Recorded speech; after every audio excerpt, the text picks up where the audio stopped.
स्वागत है आप सभी का हमारे आज के लेक्चर में। आज के लेक्चर में हम लोग एक्सरसाइज 1.6 को कंप्लीटली सॉल्व करने वाले हैं। तो चलिए स्टार्ट करते हैं। कुछ बहुत ज़्यादा मुश्किल है नहीं, एक्सपोनेंट एंड पावर जो आपने क्लास 8 में पढ़ा था वही है। तो आई होप कुछ पहले के तो एक आध क्वेश्चन तो मुझे कराने की भी ज़रूरत नहीं पड़ने वाली है, फिर भी हमारा फर्ज है कराने का। 64 को मैं क्या लिख सकता हूँ? 8 स्क्वायर लिख सकता हूँ, हाँ या ना? यस और नो लिख सकता हूं? चलिए तो लिख देते हैं यार, 8 स्क्वायर 1/2। अब ये देखो, ये है X A to the power B, तो क्या हो जाता है ये एक्स ए बी। तो इनको 2 और 1/2 को आपस में मल्टीप्लाई कर दूंगा, तो 2 इंटू 1/2, ये इससे कट जाएगा। मेरा answer 8 raise to the power 1 that is 8 ही रहा। यस और नो? क्लियर? चलो चलो चलो, 32 रेज टू द पावर 1/5।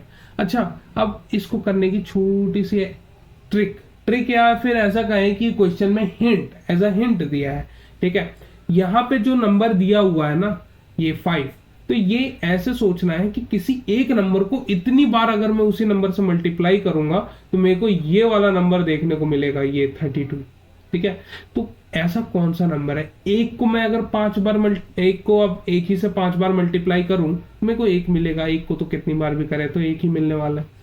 लेकिन 2 को 5 बार करूं तो 2 इंटू 2 4, 4 इंटू 2 8, 8 इंटू 2 16, 16 इंटू 2 32। 5 बार मल्टीप्लाई करने पे 32 आया कि नहीं आया?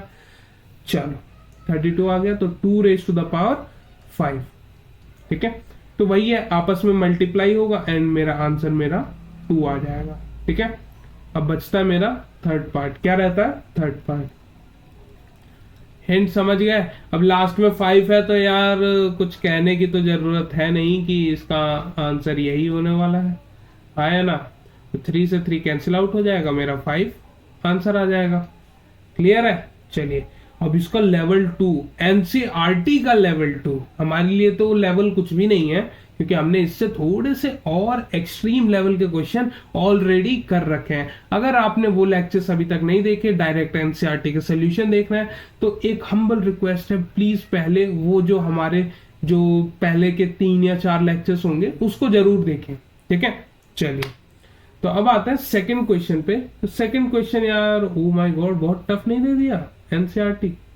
चलिए, नहीं नहीं नहीं, नीचे वाले नंबर पे फोकस करना है। 2, एक नंबर को 2 बार मल्टीप्लाई करना है और मेरे को आंसर चाहिए 9, तो दैट इज माई 3, तो 3/2, तो 3/2, तो 2 इंटू 3/2, 2 से 2 कट जाएगा, 3 raise to the power 3 that is 27, मेरा आंसर आ जाएगा। क्लियर है? चलिए, अब सेकेंड है मेरा 32 रेज टू द पावर 2/5। तो आपको पता ही है, अभी हमने देखा 2 रेज टू द पावर 5 आ जाएगा, यहाँ 5, इस 5 से 5 कैंसिल आउट हो जाएगा, 2 raise to the power 2 which will give us 4 as the answer.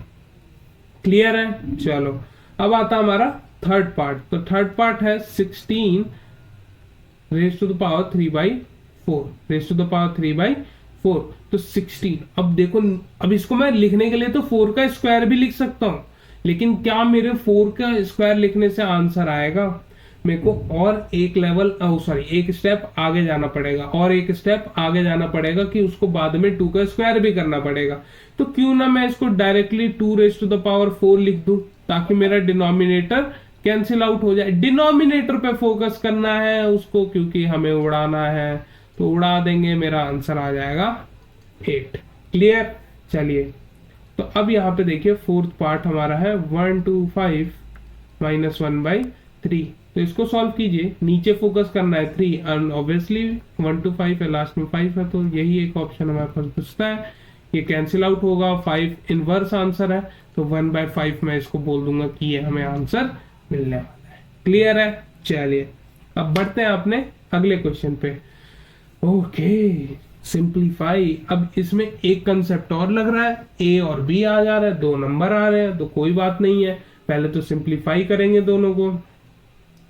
2/3 into 2 1/5, तो बेस सेम है तो पावर क्या हो जाएंगी? ऐड हो जाएंगी, 2/3 + 1/5। तो इसको सॉल्व कीजिए, तो नीचे 15 आएगा 10 और ऊपर मेरा 3 आ जाएगा, तो 13/15 मेरा पावर में रहेगा और नीचे 2, तो that will be my answer. Easy one आया ना। बस आपको जो एक्सपोनेंट के रूल्स है ना वो इधर इधर रखने हैं, ठीक है, और एनसीईआरटी का तो क्वेश्चन आपका इजीली से हो जाएगा, ठीक है। अब ये एनसीईआरटी ना कुछ भी लेवल नहीं है एनसीईआरटी का, तो इसको हम लोग चैप्टर को और भी ज्यादा अपने स्ट्रॉन्ग करने के लिए एनसीईआरटी एग्जाम्पलर सॉल्व करेंगे। जी हाँ, एनसीईआरटी एग्जाम्पलर। जिन बच्चों ने नाम नहीं सुना है तो उनके लिए मैं बताना चाहूँ, जाग जाओ, ये वही बुक है जो सीबीएसई प्रिस्क्राइब्ड है। सीबीएसई का जब आप लोग देखेंगे सिलेबस तो उसमें पहले बुक्स भी लिखी रहती हैं कि कौन कौन सी बुक से वो क्वेश्चन उठा सकते हैं, तो उसमें NCERT and NCERT exemplar mention रहता है, ठीक है।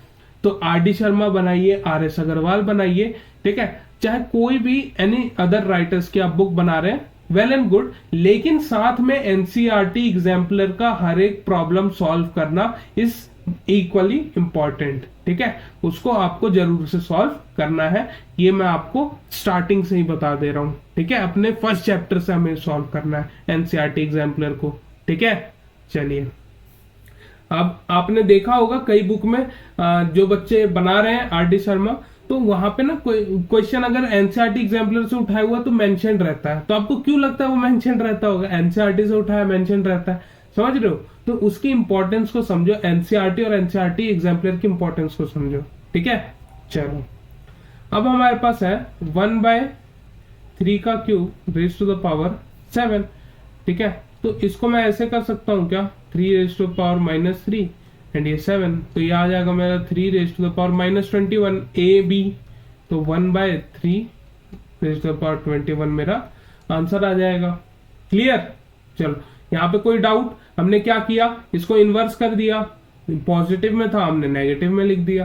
जो लास्ट क्वेश्चन था 5 इनवर्स आंसर आया तो 1/5 लिखे थे, तो 1/5 को 5 की पावर -1 भी लिख सकता हूँ, वही कंसेप्ट यहाँ पे यूज किया है। और फिर ये a है ये b है, तो आपस में ये लोग मल्टीप्लाई होंगे, आया ना। और फिर इसको हमने उल्टा कर दिया। क्लियर? चलो, तीसरा हमारे पास 11 raise to the power 1/2 and 11 raise to the power 1/4। तो इसको सॉल्व करेंगे, बेस सेम है और डिवाइड में है, तो पावर्स मेरी हो जाएंगी सब्ट्रैक्ट। क्या हो जाएंगी? सब्ट्रैक्ट। हाफ में से 0.25 कटेगा तो 0.25 बचेगा, आया ना। तो आंसर मेरा 1/4 ही बचने वाला है, जहां तक मुझे लग रहा है 1/4 बचेगा। कितना बचेगा?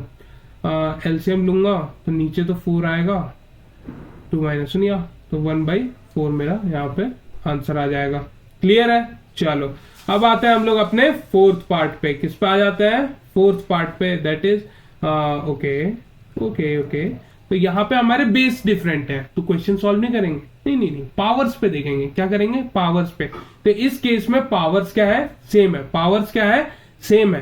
तो पावर्स अगर सेम होती हैं तो बेस आपस में हो जाते हैं मल्टीप्लाई, और हम लोग पावर को लिख देते हैं बस एक बार। तो ये आ जाएगा 56 raise to the power 1/2, that will be my answer, ठीक है। चलिए, तो इस एक्सरसाइज के लिए बस इतना ही। मिलते हैं आपसे नेक्स्ट लेक्चर में विथ एनसीईआरटी एग्जाम्पलर्स प्रॉब्लम। तब तक के लिए कीप प्रैक्टिसिंग।